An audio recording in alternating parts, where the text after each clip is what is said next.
말씀드렸듯이 오늘은 교회가 전통적으로 성령 강림절로 지키는 그런 날입니다. 예수님이 십자가에 못 박히실 때가 유월절 음식 장만하는 날, 유월절 바로 전날이죠. 당시 유대인들은 하루를 저녁에 시작하는 것으로, 달이 뜨는 것으로 하루가 시작되는 그런 날로 지켰습니다. 그래서 금요일 저녁, 금요일 오후에 예수님이 십자가에서 숨을 거두시고, 그리고 이제 장사 지내지죠. 아리마대 요셉의 무덤에 장사 지내졌고요. 그리고 안식 후 첫날, 오늘날로 하면 주일 새벽에 무덤에 갔던 여인들이 예수님의 부활 소식을 접하게 됩니다.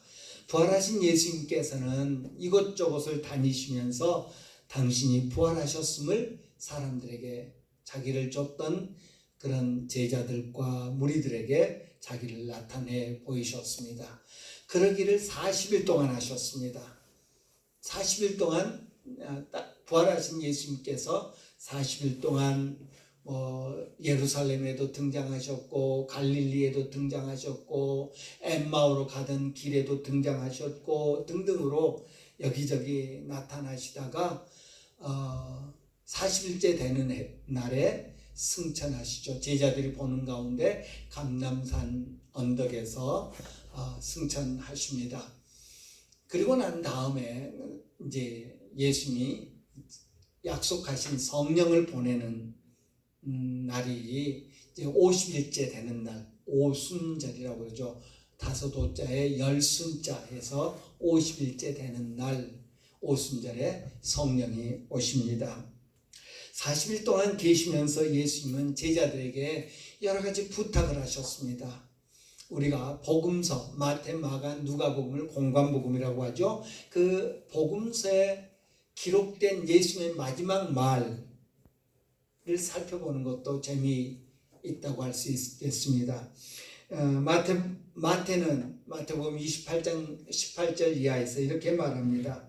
하늘과 땅의 모든 권세를 내게 주셨으니 그러므로 너희는 가서 모든 민족을 제자로 삼아 아버지와 아들과 성령의 이름으로 세례를 베풀고 내가 너희에게 분부한 모든 것을 가르쳐 지키게 하라. 볼지어다 내가 세상 끝날까지 너희와 항상 함께 있으리라 라고 말씀하신 것을 기록하고 있죠. 마가는 기록하기를 너희는 온 천하에 다니며 만민에게 복음을 전파하라. 믿고 세례를 받은 사람은 구원을 얻을 것이요 믿지 않는 사람은 정죄를 받으리라. 믿는 자들에게는 이런 표적이 따르리니 곧 그들이 내 이름으로 귀신을 쫓아내며 새 방언을 말하며 뱀을 집어 올리며 무슨 독을 마실지라도 해를 받지 아니하며 병든 사람에게 손을 얹은즉 나으리라 라는 예수님의 말씀을 전합니다. 누가는 볼지어다 내가 내 아버지께서 약속하신 것을 너희에게 보내리니 너희는 위로부터 능력으로 입혀질 때까지 이 성을 머물라 라는 말씀으로 누가복음을 마치고요. 그리고 사도행전에서 이어서 이야기하기를 예루살렘을 떠나지 말고 내게서 들은 바 아버지께서 약속하신 것을 기다리라. 요한은 물로 세례를 베풀었으나 너희는 몇 날이 못 되어 성령으로 세례를 받으리라 라고 예수님이 제자들에게 당부하는 말씀을 전하고 있는 것을 봅니다.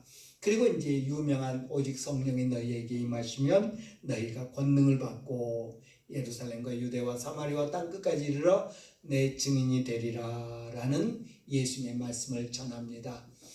요한복음에는 그런 예수님의 마지막 메시지가 없습니다. 요한은 그것을 기록하지 않습니다. 저는 이 부분을 이렇게 살펴보다가 요한이 기록하지 않은 것이, 요한이 예수님의 마지막 말씀에 대해서 기록하지 않은 것이 어쩌면 다행이다. 요한복음 마지막에 예수님이 하신 일을 다 기록하려면 하늘에다 기록해도 부족하고 바닷물을 먹물 삼아도 부족하다. 예수님이 하신 일 너무 많다. 예수님에 대해서 할 이야기 너무 많다 라고 말씀하시면서 예수님이 승천하시기 전에 제자들에게 부탁하셨던 말씀을 쏙 빼고 있습니다. 마태, 마가, 누가, 요한, 누가복음은 이 공관복음들은 주님이 승천하신 다음에 30년 이쪽 저쪽에 쓰여졌습니다. 반면에 요한복음은 예수님이 승천한 다음에 한 60년 정도 지난 후에 쓰여졌습니다. 따라서 요한이 요한복음을 쓸 때는 마태, 마가, 누가복음이 기록되어서 믿는 사람, 성도들 사이에 읽히고 있었다는 것입니다. 만약에 요한 사도가 그 성경을 마태가 쓴 성경, 마가가 쓴 성경, 누가가 쓴 복음서를 읽었을 때 거기에 오류가 있었다면 요한은 그것을 정정했을 것입니다. 그런데 그러지 않았다는 이야기는 마태, 마가, 누가가 기록한 그 내용들이 그래 예수님이 승천하시기 전에 우리들에게 당부했던 그 말씀들 맞아 라는 것을 인정하는 그런 의미도 갖는다라고 말할 수 있을 것입니다. 예수님은 제자들에게 사역을 맡기셨고 그를 위해서 위로부터 성령을, 능력을 보내주실 것을 약속했습니다. 내가 가면 몇 날이 안 돼서 내가 너희에게 전에 약속했던 그 성령을 보내줄 거다. 그러니 예루살렘을 떠나지 말고 다른 데 가지 말고 기다려라 라고 예수님 당부하셨습니다. 그리고 말씀하신 것처럼 몇 날이 못 돼서 승천하신 지 열흘이 되는 날 오순절에 성령께서 제자들에게 강림하셨음을 성경은 기록하고 있습니다. 아주 그 성령 강림 사건은 아주 독특한 그런 모습임을 봅니다. 매우 예술적이고 매우 상징적입니다. 뭡니까? 터키, 그리스, 또 초기 기독교가 아주 발달했던 흥왕했던 그런 나라들, 조지아, 그리스, 이런 나라들 가면 옛날 초기, 그러니까 비잔틴 시대에 로마가 기독교를 국교로 인정한 이후에 교회가 아주 흥왕했을 때, 그때를 이제 비잔틴 시대라고 하는데 그때의 교회 흔적들이 남아 있습니다. 그런데 지하교회랄지 동굴교회랄지 이런 교회들을 보면 이콘이라고 하는 그런 그림들이 있는 것을 봅니다. 우리 여러분 절에 가면 혹시 절에 안 가시지요? 등산하다가 절에 갈 수도 있죠. 지나가야 되니까. 절에 가면 불상 볼 필요 없고요. 저는 이제 절에 가면 그 대웅전이라고 그러나요? 본당. 우리 교회로 하면 본당. 대웅전을 한 바퀴 돕니다. 대웅전 바깥 벽에 그림이 그려져 있습니다. 소위 탱화라고 하지요. 불경이 산스크리트어라고 하는 그 말로 기록되어 있죠. 아주 어려운 언어입니다. 읽을 수가 없습니다. 그래서 그 석가모니의 일대기를 산스크리트어로 기록해 놓은 불경이 있는데 그걸 일반 사람들이 읽을 수 없으니까 석가모니가 이렇게 태어나서 이렇게 나가서 이런 고행을 하다가 이렇게 해탈을 했다 등등의 석가모니의 일대기를 밖에 그림으로 그려 놓았습니다. 마찬가지로 초기 기독교 때도 라틴어, 헬라어 등에 익숙하지 않은 서민들을 위해서 그림을 그렸습니다. 그래서 옛날 교회들 뭡니까 그리스나 또 터키 같은 고대 교회들을 보면 그림이 그려져 있는데 그 당시 그러니까 300년, 400년 이 당시에 그린 그림은 예수님 그리고 그 제자, 제자의 제자, 제자의 제자의 제자로부터 구전으로 입술로 전해진 예수님에 대한 이야기를 들었던 사람들이 그림을 그린 겁니다. 그러니까 예수님을 그렸으면 그래도 지금 우리들이 그리는 예수님보다는 훨씬 비슷했을 거 아닙니까? 그래서 이제 그것을 이콘이라고 하는데 이제 거기서 컴퓨터에 여러분 아이콘 그러죠. 거기서 나온 말인데 아무튼 그런 그림이랄지 중세의 교회들이 치장을 위해서 그림을 그렸던 중세도 역시 이제 서민들이 글을 잘 몰랐으니까 그림이나 조각을 통해서 예수님을 가르쳤는데 이제 그런 그림들을 보면 이 오순절 성령 강림 사건을 그린 그림을 보면 마치 불꽃들이 제자들에게 이렇게 제자들 위에 불꽃 모양이 그려져 있는 그런 그림을 많이 보게 됩니다. 오늘 본문 3절에 보면 마치 불의 혀처럼 갈라지는 것들이 그들에게 보여 각 사람 위에 하나씩 임하여 있더니 불의 혀처럼 갈라진 것들이 거기 모인 제자들 각 한 사람 한 사람 위에 임했더라 라고 말합니다. 그래서 학자들은 이것을 가리켜서 불의 성령이다. 오순절 때 불의 성령이 임했다 라고 그렇게 말하기도 합니다. 곧이어 4절에서는 다 성령의 충만함을 받고 성령의 말하게 하심을 따라 다른 언어들로 말하기를 시작하니라 라고 했습니다. 4절에 다른 언어, 나중에 이제 여러 지역에서 온 사람들이 우리 방언으로 그래서 이제 방언이라는 말이 붙여지게 되는데 다른 언어로 말하는 것을 방언이라고 우리가 말을 하지요.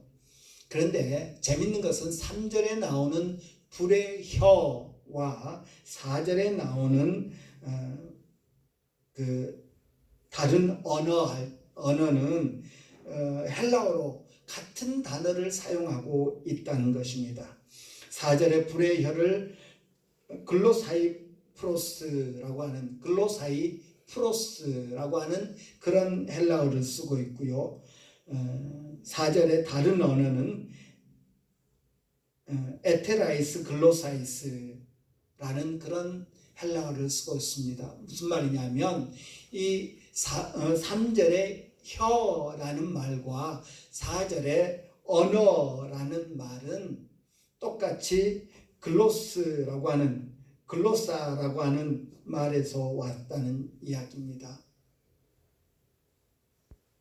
성령이 오셨을 때 제자들은 말 그대로 불의 방언이라고 부를 수 있는 것을 받았습니다. 그들이 한 말은 새로운 언어였고요. 새로운 말이었습니다. 이런 극적인 모습에도 불구하고 그 일에 참여하지 못했던 사람들, 그 기적에 참여하지 못했던 사람들은 믿지 않았습니다. 의아해했습니다. 당혹스러워했습니다. 믿지 않았을 뿐만 아니라 오늘 본문에 보면 그들은 조롱했다라고 말하고 있는 것을 봅니다. 왜냐하면 그들은 지금까지 그런 일을 본 적도 들은 적도 경험해 본 적이 없기 때문입니다. 하나님이 보내신 성령에 대해서 성령으로 인해서 나타나는 그런 불의 혀 혹은 다른 언어를 경험해 본 적이 없었다는 것입니다. 사람들은 대체적으로 이해하지 못하는 것을 받아들일 수 없는 것에 대해서는 적대적인 태도를 보입니다. 내 생각은 이렇다.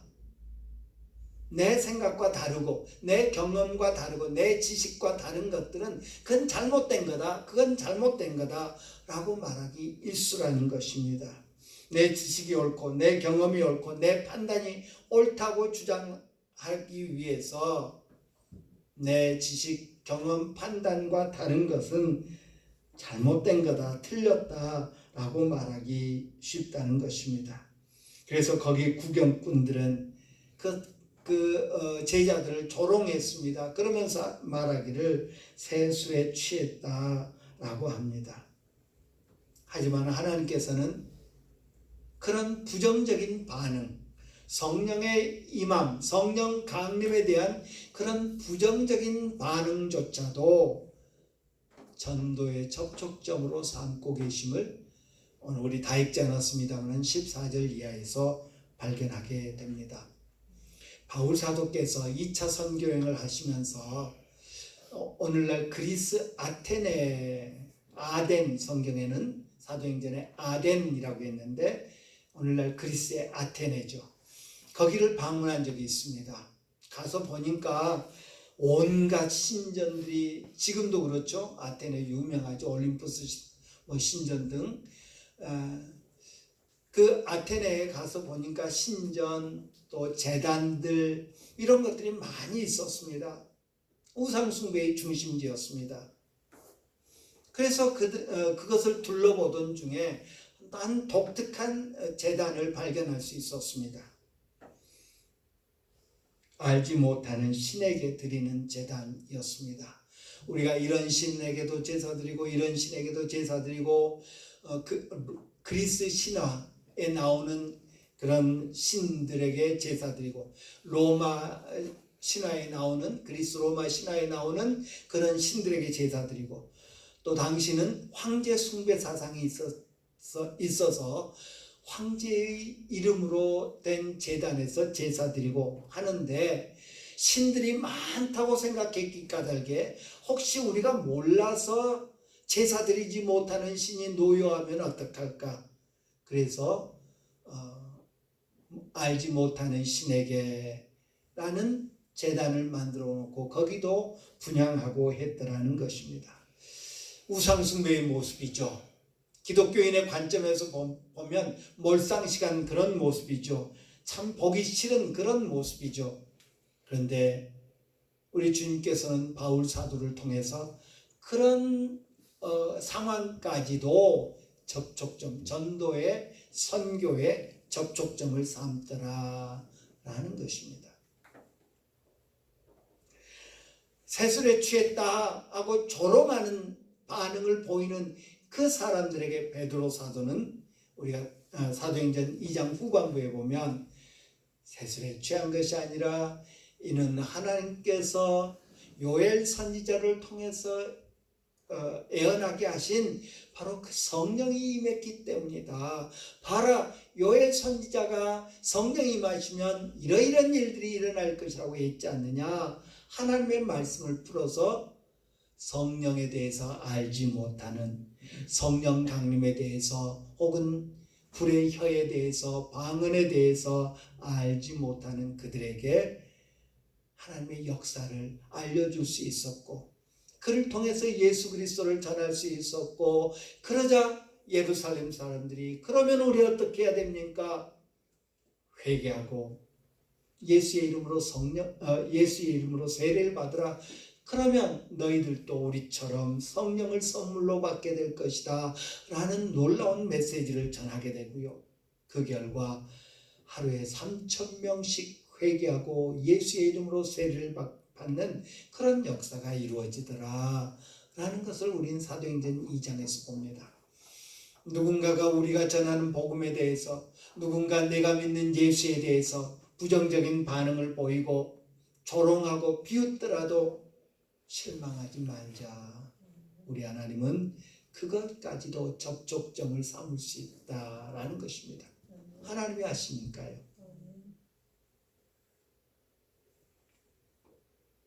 저 사람은 왜 그것도 몰라? 너는 안 돼. 너는 하나님이 예정하지 않으신 사람인가 봐. 아니라 우리가 인내하면서 기도하면서 기회를 타면 우리 하나님이 역사하셔서 그 조롱하던 사람들이 예수님의 이름으로 세례를 받고 예수 영접한 것처럼 그런 변화를 나타내 주실 줄 믿습니다. 구경꾼들은 제자들을 조롱하면서 저들이 세술에 취하였다라고 말합니다. 우리가 성경을 읽을 때 문장, 문맥, 또 성경의 큰 그림을 볼 수 있어야 된다라는 말을 많이 합니다. 참 중요합니다. 이단에 빠지지 않기 위해서 성경을 이렇게 관조할 수 있는, 위에서 내려다 볼 수 있는 그런 눈을 가져야 합니다. 이단들은 단어 하나에 초점을 맞추죠. 어떤 단어에 이리 꽤 맞추고 저리 꽤 맞추고 해서 자기들 주장을 하는데, 그들이 가장 약한 부분이 문맥상 이 단어가 어떤 의미인가 하는 것을 알지 못하는 것입니다. 우리가 성경을 읽을 때 그래서 배경, 역사적 배경, 지리적 배경, 혹은 어떤 풍습, 관습 이런 것도 알아야 할 필요가 있다는 거죠. 그럼에도 불구하고 때로는 단어를 집중해서 볼 필요도 있습니다. 왜 세술이라고 했을까? 저들이 세술에 취했다. 저들이 세술에 취했다라고 말합니다. 어떤 성경은 번역하기를 저들이 많은 술에 취했다라고 번역하기도 합니다. 그래서 헬라어 원문을 한번 찾아보았습니다. 헬라어 원문에는 이 세술을 가리켜서 글루코스라고 하는 단어를 썼습니다. 글루코스. 그런데 그 글루코스라고 하는 단어의 제일 앞에 있는 감마라고 하는 그 헬라어 알파벳에 대문자로 쓰여졌습니다. 여러분 학교 다닐 때 영어 배울 때 어떨 때 앞에 대문자를 쓰죠? 고유명사일 때. 단순히 그냥 쟤들 낮술 취했나봐. 야, 낮술 취했나봐. 엘리 제사장이 한나가 저 성전 구석에서 중얼중얼하고 있는 것을 보고 야, 술 좀 그만 마셔. 대낮부터 웬 술 마시고 그러냐. 그런 술이 아니었다는 것입니다. 지금 성령 강림에 대해서 전혀 모르는 조롱꾼들입니다. 구경꾼들입니다. 그런데 그들의 입술에서 나온 말이 글루코스, 새 술입니다. 낮술이 아니라, 많은 술이 아니라 새 술입니다. 예수님께서 비유로 말씀하시면서 새 술은 새 부대에 넣어야지 새 포도주를 헌 부대에 넣는 것 마땅치 않다. 새 포도주 이야기하셨습니다. 예수님께서 또 포도주를 이야기하시면서 마지막 6월절 만찬을 하시면서 내가 너희들과 새 포도주를 마시기 전까지는 포도의 산물을 먹지 않겠다 라고 하셨습니다. 언약의 포도주를 말씀하셨습니다. 물론 이 오늘 본문에 나오는 새 술과 새 포도주, 비유로 말씀하신 새 포도주는 다른 단어를 사용합니다. 그럼에도 불구하고 우리 주님께서 이 조롱하는 사람들의 입에서 새 술, 글루코스라고 말씀하게 하신 이유는 분명히 있을 것입니다. 제자들의 입에 성령 강림을 통해서 새 포도주가 부어졌다는 의미입니다. 새 술이 부어졌다는 의미입니다. 오늘날 우리는 술 종류가 참 많죠. 이런 연예인도 나와서 술선전, 저런 연예인도 나와서 술선전, 심지어는 예수 믿는다고 알려진 그런 연예인까지 술 선전하는 것을 보고 합니다만은 술 종류가 많죠. 그러나 유대인들에게 있어서 당시 유대인들에게 있어서 술은 포도주를 의미했습니다. 와인이었습니다. 와인. 그 와인이 새 포도주가 제자들의 입에 부어졌습니다. 성령이 성령께서 부어주신 새 포도주로 인해서 새 술로 인해서 그들은 진리를 말하게 됩니다. 진리를 선포하는 입이 되었습니다. 더 이상 거짓에 쓰이지 않는 그런 입이 되었다는 말입니다. 하나님의 큰 일을 선포하는 나팔로 쓰여지는 그런 입이 되었습니다. 그 영화 가운데 라이어라고 하는 영화가 있습니다. 거짓말하는 능력을 잃어버린 거짓말쟁이. 입만 열면 거짓말을 하던 사람이 거짓말을 못하는 사람으로 바뀌어버렸습니다. 그러다 보니까 어떻게 해요? 속에 있는 거짓말이 입으로 다 나옵니다. 속에 있는 소리가 전에 같으면 미사여구를 이용해서 다 거짓말로 사탕 발림해서 했을 텐데 진심이 그대로 입으로 다 나와 버립니다. 그래서 자기가 옛날에 했던 거짓말이 다 들통나게 되는 그런 코믹한 그런 영화입니다. 오늘날 우리에게 그런 일이 벌어진다면 어떻게 될까요? 사람들은 속으로 미워하면서도 겉으로는 좋아하는 척, 존경하는 척 그렇게 이야기하죠.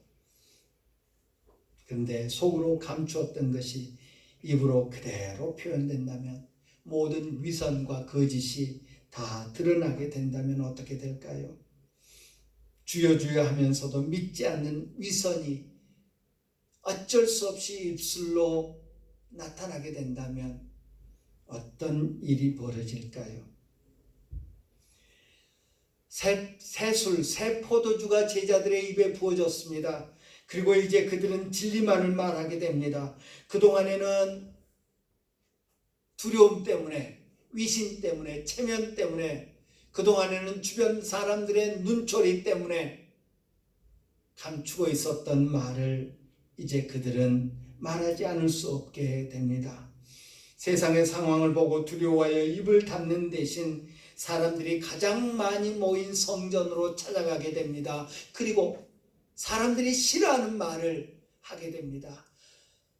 당시 생명을 이렇게 쥐락펴락할 수 있었던 공회 앞에서도 그들은 진리만을 이야기하게 됩니다.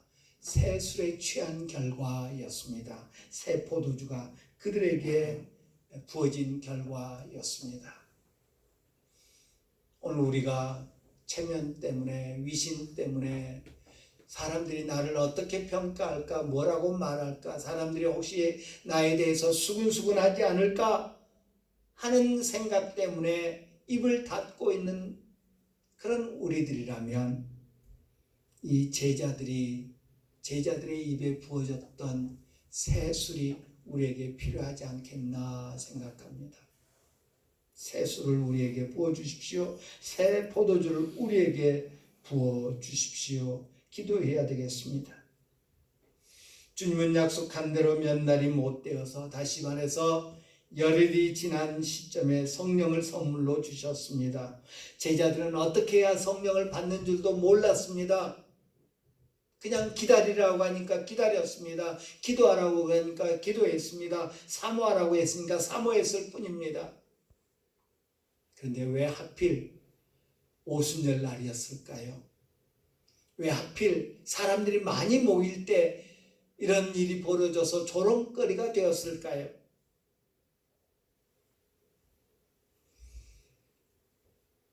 오늘 본문의 기록을 통해서 성령을 선물로 주시고 그 결과 방언을 말하게 하신 주님의 분명한 목적을 우리는 발견할 수 있습니다. 사도행전에 보면 바울 사도께서 3차 선교행을 마친 다음에 예루살렘으로 돌아가는데 매우 서두르고 있는 것을 봅니다. 그 이유는 두 가지였습니다. 하나는 예루살렘에 기근이 들어서 성도들이 지금 어려움을 겪고 있는데 그 유럽에 있는 교회들이 모금을 했습니다. 연보를 했습니다. 그래서 그 연보를 예루살렘 교회에 하루라도 빨리 전해주기 위해서, 오늘날처럼 송금을 했으면 좋았겠지만 그때 아마 은행이 다 고장났었나 봅니다. 빨리 가서 전해야 되겠기에. 또 한 가지는 오순절 안에 예루살렘에 가기를 원했기 때문이다 라고 성경은 말합니다. 왜냐하면 한 사람이라도 더 모였을 때에, 한 사람이라도 더 만날 수 있는 기회에 가서 예수 전해야지 라는 열정이었습니다. 오늘 본문 역시 예수님 역시 마찬가지였을 것입니다. 5절 이하에 보면 누가는 장황하게 여러 지명을 언급하면서 당시 상황을 묘사합니다. 그때 경건한 유대인들이 차나 각국으로부터 와서 예루살렘에 머물러 있더니 이 소리가 나매 큰 무리가 모여 각각 자기의 방언으로 제자들이 말하는 것을 듣고 소동하여 다 놀라 신기하게 여겨 이르되 보라, 이 말하는 사람들이 갈릴리 사람이 아니냐. 우리가 각 사람이 난 곳 방언으로 듣게 되는 것이 어찌 됨이냐. 우리는 바데인과 메데인과 엘람인과 메소포타미아, 유대와 갑바도기아, 본도와 아시아, 부르기와 밤빌리아, 애굽 및 구레네에 가까운 리비아 여러 지방에 사는 사람들과 로마로부터 온 나그네 그레데인과 아라비아인들이라 우리가 다 우리의 각 언어로 하나님의 큰 일 말함을 듣는도다 라고 오늘 본문은 말합니다. 오늘 본문에서 우리가 눈여겨볼 수 있는 몇 단어들이 있습니다. 5절에 보니까 천하 각국으로부터 왔다고 그랬습니다. 6절에 보면 큰 무리라고 했습니다. 8절 이하에서는 더욱 구체적으로 여러 지명을 언급하고 있는 것을 볼 수 있습니다. 오늘날 우리가 세계를 가리켜서 5대 양 6대 주 그러죠. 5대 양은 바다를 가르치고 6대 주는 대륙을 가르칩니다. 여러분 아시겠지만 5대 양은 태평양, 대서양, 인도양, 남극해, 북극해 5대 양이고요. 6대 주는 아시아, 유럽, 아프리카, 남미, 북미, 오세아니아, 이게 6대 주에 해당하죠. 오늘 본문에 나오는 지명들을 살펴보면요, 아시아, 아프리카, 유럽에서 온 사람들이 많이 모였다라고 말합니다. 오세아니아, 호주, 뉴질랜드 등 남태평양에 있는 섬들을 오세아니아라고 하죠. 거기 빠졌고요. 그리고 콜럼버스가 발견한 미 대륙, 남미와 북미가 빠졌습니다. 당시에 알고 있었던 세계 모든 대륙에서 사람들이 예루살렘에 모였더라. 우리 주님은 그 기회를 놓칠 리가 없죠. 성령을 보내셔서 사람들로 하여금 이게 뭐야? 라고 하게 만들었고요. 그리고 결과적으로 예루살렘에서 3,000명이나 예수 영접하는 그런 일을 나타내게 했더라라는 것입니다. 말씀드렸듯이 성령을 보내주심으로 예수님은 제자들이 다른 혀를 갖게 하였습니다. 그 혀는 하나님의 통제 아래 있는 혀였습니다. 갈릴리 사람들의 지식이나 의지가 아닌 하나님에 의해서 움직이는 그런 혀였습니다. 이 제자들이 말하고 싶어하는 것을 말하는 혀가 아니라 하나님께서, 우리 주님께서 말씀하시고자 하시는 말을 말하는 그런 혀를 갖게 되었습니다.